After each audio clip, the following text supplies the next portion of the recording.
Voltando, pessoal, agora para a parte 2 das questões resolvidas do assunto mínimo múltiplo comum, tá? Prestem atenção aqui nesse aqui, ó. O último que nós fizemos foi a situação 2, né? Nós resolvemos duas no vídeo anterior. E a hora que eu colocar aqui, ó, vocês vão perceber que essas situações 3 e 4 é quando eu trabalho em aulas diferentes, né? Então, essa 3 e 4 ela já está resolvida naquele outro material. Então, nós vamos fazer das 5 para frente, tá? Mas seguindo o mesmo conceito ali, também de mínimo múltiplo comum. O intuito aqui é a gente, nas situações, identificar que é de MMC e resolver através do MMC, certo? Então, ó, quem tem dúvida de MMC, tem uma aula específica só de MMC no canal, de 21 minutos, se eu não me engano. Assista lá, aprendeu a fazer MMC, aí que vai para as questões resolvidas, certo? Não adianta você ir só para a questão resolvida se você não sabe calcular MMC, perfeito? Então vamos continuando, então nessa aula anterior nós vamos continuar com a situação 5, ok? Dando sequência. Então ele diz assim, num clube, o presidente é eleito a cada 4 anos. Ó, a cada, não está indo de 4 em 4 anos? Sim. Se é a cada, já dá a ideia de múltiplo. Se eles falarem assim para vocês, ó, a cada 7 dias, a cada 8 horas, a cada 4 anos, todo exercício que tiver essa palavrinha a cada e um número na frente, nós já vamos ter a ideia de múltiplo. Então vamos lá. Num clube, o presidente é eleito a cada 4 anos. O vice-presidente a cada 3 anos, tá? E o secretário a cada 2 anos. Então aqui, ó, o presidente indo de 4 em 4 anos, vice-presidente de 3 em 3 anos e o secretário de 2 em 2 anos. Estamos falando de múltiplo. Se em 1981 houve eleição para os 3 cargos, em que ano isso acontecerá novamente? Ó, o comum aqui, estamos falando de múltiplo. Como eu quero saber quando isso vai acontecer novamente, eu quero saber qual é o próximo, então, mínimo múltiplo comum. Vamos achar, então, o mínimo múltiplo comum do número 4, do número 3 e do número 2. 2 dá para dividir aqui e aqui. Ainda por 2, aqui e aqui. E agora, ó, esse 3 é só por ele mesmo. Acabou aqui tudo 1. O que eu faço? Multiplico os fatores. 2 vezes 2, 4. 4 vezes 3, 12. Aí você vem aqui, ó, não tem 12. Presta atenção. Eu estou falando que isso vai acontecer daqui 12 anos, certo? E se a eleição foi feita em 1981, significa que mais 12 ele vai acontecer aqui. 3, 9, 9, 1.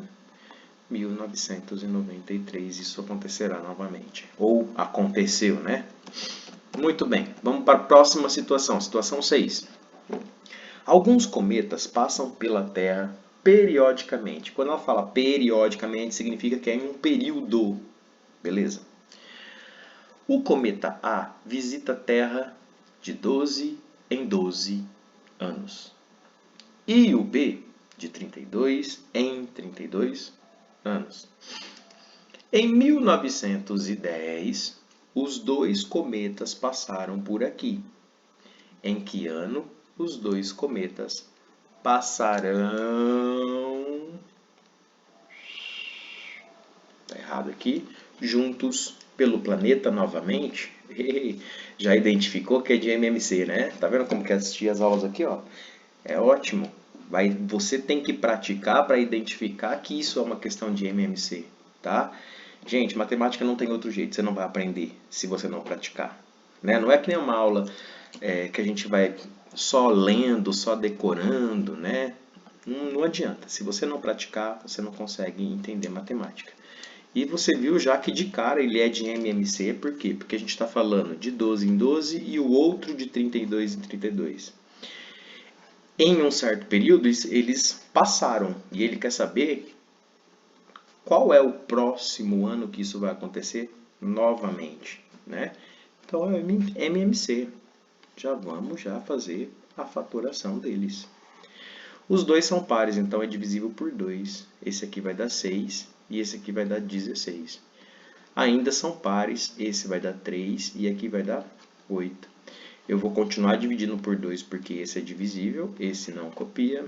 Por 2, que dá 2, esse não. Por 2, que dá 1, esse não. E agora, por 3, tá? O que nós vamos fazer agora? Multiplicar os fatores, já que já deu aqui, ó. 1 e 1. Vamos lá, 2 vezes 2, 4. 4 vezes 2, 8. 8 vezes 2, 16. 16 vezes 2, 32. 32 vezes 3, 96. Mas a pergunta é, quando isso vai acontecer novamente? Se eles passaram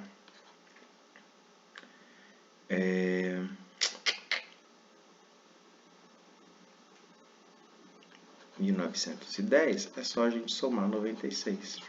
Aqui dá 6, 10 vão 1, 0 vão 1 e 2. Isso então aconteceu em 2006. Perfeito. Vamos para a próxima questão. 3 navios. E esse aqui tem que contar os dias, hein? Esse tem que prestar atenção, porque nós precisamos entender o conceito de que no calendário nós temos meses com 30, meses com 31, tá? Vamos ficar atento aí a esses períodos, certo? Que esse daí tem mais de uma regrinha. Vamos lá. 3 navios fazem viagens entre 2 portos. O primeiro a cada 4 dias, o segundo a cada 6 dias e o terceiro a cada 9 dias. Se esses navios partirem juntos no dia 2/1 de 2021, em qual dia voltarão a sair juntos novamente? Haha! Identificamos MMC, professor. Claro. Um é de 4 em 4, o outro é de 6 em 6, o outro é de 9 em 9. Está falando de múltiplo. Se eles partiram juntos em um período e ele quer saber quando isso vai acontecer novamente, então é o próximo múltiplo em comum entre eles. Ou seja, mínimo múltiplo comum. Matou. Só que ele quer saber aqui qual o dia. Bom, o que eu faço? Eu vou ver daqui quantos dias isso vai acontecer novamente, e aí é só eu contar para ver qual é o dia que isso vai acontecer também. Vamos lá. O 4, o 6 e o 9, bora fazer MMC. Por 2, aqui dá 2, aqui dá 3, aqui dá 9. Ainda por 2, aqui dá 1. E aqui 3 e aqui 9. E agora, o que eu tenho que fazer? Deixa eu ver aqui, por 2. Por 2 de novo. Agora por 3. Aqui dá 1, aqui dá 3. E por 3 novamente, que dá 1. E ficou tudo 1 aqui. Agora é só multiplicar. 2 vezes 2, 4. 4 vezes 3, 12. E 12 vezes 3, 36. Daqui 36 dias, isso vai acontecer novamente. Eles vão partir de viagem de novo, em comum, certinho, bonitinho. Tá. Isso aconteceu em 2/1 de 2021. E aqui está a regrinha. Professor, eu vou enrolar tudo isso daí. O que eu faço? Conta, tá? 3, 4, 5, 6, 7, 8 e conta 36 dias. Mas, ó, vamos pela lógica. O único problema está aqui, ó. Quando a gente conta 30 dias, o mês 1 ele tem 31, tá? Então, significa que daqui 30 dias não vai ser 2/2, vai ser 1/2, tá? Por quê? Eu tenho que diminuir um dia, já que janeiro é um dia a mais. Aí eu diminuo 1, beleza. Se eu separei aqui 30 dias, falta somar 6. 1 mais 6, 7. Então, isso vai acontecer no dia 7/2 de 2000, ou aconteceu de 2021. Alternativa A. Sacou? Beleza? Próxima situação. Vamos lá. Tá acabando, vamos fazer só mais essas duas, tá? Para o vídeo não ficar muito longo. Situação 8.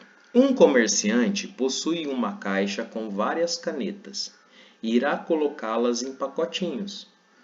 Cada um deles com o mesmo número de canetas. É possível colocar em cada pacotinho ou 6, ou 8, ou 9. Em qualquer uma dessas opções, não restará caneta alguma na caixa. Desse modo, o menor número de canetas que pode haver nessa caixa é... Bom, esse aqui, ele dá uma ideia de divisão, né? A gente conseguiria fazer por... Aliás, a gente vai dar a entender que se eu estou pegando uma quantidade, colocando, vai dar a ideia de divisão. Beleza. Mas isso daí não é o máximo divisor comum? Não, por quê? Porque ele quer saber o menor, tá? Ele não falou em qual é o maior número que a gente consegue fazer isso. Quando ele falar maior número, aí a gente vai pelo máximo divisor comum, que é uma aula que a gente vai ter já já. Agora, se eu estou falando o menor, o primeiro, o próximo, quando isso acontecerá novamente, qual é o primeiro dia, o próximo, que dá a ideia de próximo, é o mínimo múltiplo comum. Certo, professor, mas pera lá. Qual que é o jeito de eu fazer então? O que ele está falando nessa situação? Que ele tem uma caixa com várias canetas e ele vai colocar em pacotinho. E se ele colocar de 6 em 6, ou se ele colocar de 8 em 8, ou se ele colocar de 9 em 9, em qualquer uma desses três vai estar zerado. Não vai ter resto nenhum. Eu vou ter tantas quantidades de pacotinho e não vai me sobrar uma caneta que for. Então, o que eu posso fazer nessa situação? Eu posso pegar por alternativa, ó, 70 e dividir por 6, por 8, por 9, tem que dar exato nos 3, não tem que ter resto, tá? Posso fazer isso com 66, dividir por 6, por 8 e por 9, ver se vai dar tudo ok. Mas eu posso também fazer por MMC, tá? Por que por MMC que eu vou fazer esse? Ué, porque se eu estou colocando de 6 em 6, de 8 em 8 e de 9 em 9, e ele está perguntando qual é o menor número de canetas que haverá nessa caixa, isso significa que eu tenho que achar, já que é ideias de múltiplo e já que é o mínimo, eu acho o que dá em comum entre eles. Porque se eu colocar de 6 em 6, ou de 8 em 8, ou de 9 em 9, e vai dar 0, significa que é comum. Tudo bem? Bom, vamos então encontrar o MMC. Aqui dá para dividir por 2, né? Que aqui nós temos 3 e aqui nós temos 4. Continua aqui por 2 porque esse é divisível, esse não e esse não. Continua aqui por 2 porque aqui dá para dividir, esse não, esse não. Agora o próximo número primo é o 3, aqui dá para dividir. E aqui também, e ainda vou por 3 de novo, 1, 1 e 1. O que eu faço agora? É só multiplicar, beleza? Vamos lá. 2 vezes 2, 4. 4 vezes 2, 8. 8 vezes 3, 24. E 24 vezes 3, 72. Ó, já achamos. Tá?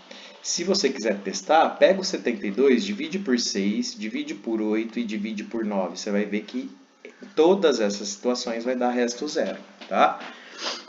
Beleza? Bom, vamos para a situação 9. Essa aqui é uma questão mais elaborada, né? Aliás, essa 8 e essa 9 é da Fundação VUNESP, ok? Vocês já perceberam que a VUNESP ela gosta de uma questão mais elaborada, né? É muito bacana fazer as questões da VUNESP por ser questões bem elaboradas assim.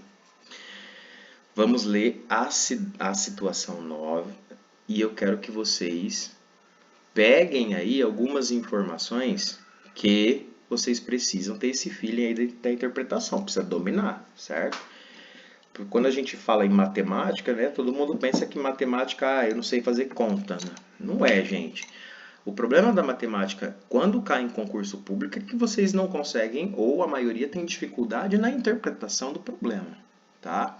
Então, vocês têm que ter esse hábito, assim como vocês têm hábito de leitura, né? Criar um hábito de resoluções de problemas. Por quê? Quanto mais vocês resolverem problemas e situações, mais vocês vão conseguir ter essa interpretação matemática. Tudo bem? É assim que se desenvolve. Embora eu acredito que interpretação é interpretação, né? Então a gente precisa tomar cuidado com isso. Vamos lá. Saindo da rodoviária de certa cidade, 2 ônibus percorrem trajetos que só têm a rodoviária como ponto comum. Beleza. Um deles vai para o aeroporto em percurso que leva 30 minutos e o outro para a estação de metrô em percurso que leva 24 minutos. Vamos grifar esses dados aqui. Para cada um dos 2 ônibus, os trajetos de ida e volta consomem o mesmo intervalo de tempo. Daqui e daqui, pelo que deu a entender, certo? Considerando as viagens ida e volta e supondo que os 2 ônibus saem da rodoviária no mesmo instante, saíram do ponto zero, quanto tempo depois eles voltam a se encontrar pela primeira vez no ponto de partida? Vamos lá para a interpretação desse problema. Por quê? Porque nesse dado aqui, ó, o que ele está falando, resumindo aí essa situação, tá? Nós temos 2 ônibus. O primeiro ônibus, vou colocar aqui, ó, primeiro ônibus, ele vai até o aeroporto e esse percurso dura 30 minutos, certo? O segundo ônibus, ele sai também da rodoviária, tá? Só que ele vai para uma estação de metrô, vou colocar metrô, tá? Em 24 minutos que dura esse trajeto. Mas veja, o ônibus 1, ele vai em 30 minutos, só que ida e volta, eu vou ter que somar os 2, tá? Se ele vai da rodoviária ao aeroporto em 30 minutos, para ele ir e voltar, 60 minutos o primeiro ônibus, tá? Então, o primeiro ônibus, ele demora 60 minutos para ir e voltar. O segundo ônibus, para ir para a estação de metrô, ele leva 24 minutos. Só que para ir e voltar, o segundo ônibus vai levar 48 minutos. Veja, por que eu tive que fazer esse ida e volta? Por causa disso aqui, ó. Considerando que as viagens de ida e volta e supondo que os 2 ônibus saem da rodoviária no mesmo instante, quanto tempo depois eles voltam a se encontrar pela primeira vez no ponto de partida, tá? Então, nós tivemos que colocar, se o percurso é feito da rodoviária até o aéreo em 30, então o primeiro ônibus ida e volta 60, já que ele gasta a mesma quantidade de tempo. Se você for procurar aí, ó, ele vai estar falando, ó, consome o mesmo intervalo de tempo entre ida e volta. Ok? Se o segundo ônibus sai da rodoviária e vai para o metrô em 24 minutos, para ir e voltar no mesmo intervalo de tempo, então ele vai gastar 48. Agora sim eu vou encontrar o mínimo múltiplo comum. Vocês viram como que essa é um pouco mais elaborada? Vou pedir para vocês assistirem de novo, leem sozinho esse exercício e aí depois vocês soltam o vídeo. Agora vocês só assistem, vai ficar um pouco confuso. Nossa, meu Deus, e agora? O que eu faço? Dá uma pausa no vídeo. Aí vocês vão ler o exercício, aí vocês vão voltar e assistir de novo essa situação 9. Tá, vamos fazer o que aqui? Só encontrar o MMC. Dá para dividir por 2. Aqui dá 24, aqui dá 30. Por 2, aqui dá 15 e aqui dá 12. Por 2 aqui dá 6, só que esse não dá para dividir. Por 2, aqui dá 3. E aqui eu copio. Agora eu consigo dividir por 3. Aqui dá 1, aqui dá 5. E depois por 5, que dá 1 e dá 1. Vamos multiplicar, né? Então nós temos 2 vezes 2, 4, vezes 2, 8, vezes 2, 16. Certo? 16 vezes 3, 48. E 48 vezes 5 vai dar 240. Então, ó, isso acontecerá novamente daqui 240 minutos. Mas olha aqui, ó, além de todas essas informações, a banca pediu para vocês transformarem esses 240 minutos, porque as alternativas estão em hora. Se cada hora tem 60 minutos, para eu transformar o 240 minutos em quantidades de hora, eu tenho que dividir por 60. Corta o zero aqui, 24 dividido por 6, 4 horas, alternativa B. Então vamos recapitular esse exercício? Nesse exercício, gente, a gente teve que, além, né, de encontrar o MMC, a gente teve que entender que esse caminho é de ida e volta, e ele só deu o percurso de ida, então eu tive que ter essa feeling aí da informação a mais. Outra coisa, ele fala ali no exercício que o caminho de ida e volta consome o mesmo intervalo de tempo, então o que isso quer dizer? Que para ir, ele consome também o mesmo intervalo de tempo para voltar, certo? Então, se você não coloca a parte do ida e volta, você vai ver ali que o teu acaba não tendo nem resposta. Ou tua resposta às vezes vai dar errado. Você vai marcar errado. Então você precisa analisar isso, tá? Então dá pausa no vídeo, leia a questão novamente, depois vocês voltem para o vídeo se não entendeu e assista de novo a situação 9. Perfeito? Bom, então por hoje aqui é só, nós já resolvemos até a situação 9. Beleza? Nas próximas aulas a gente vai ver o máximo divisor comum, ok? Para depois a gente já entrar em equações. Tranquilo? Então até a próxima, gente. Se você gostou, deixa o like aí e comente qualquer coisa. Valeu!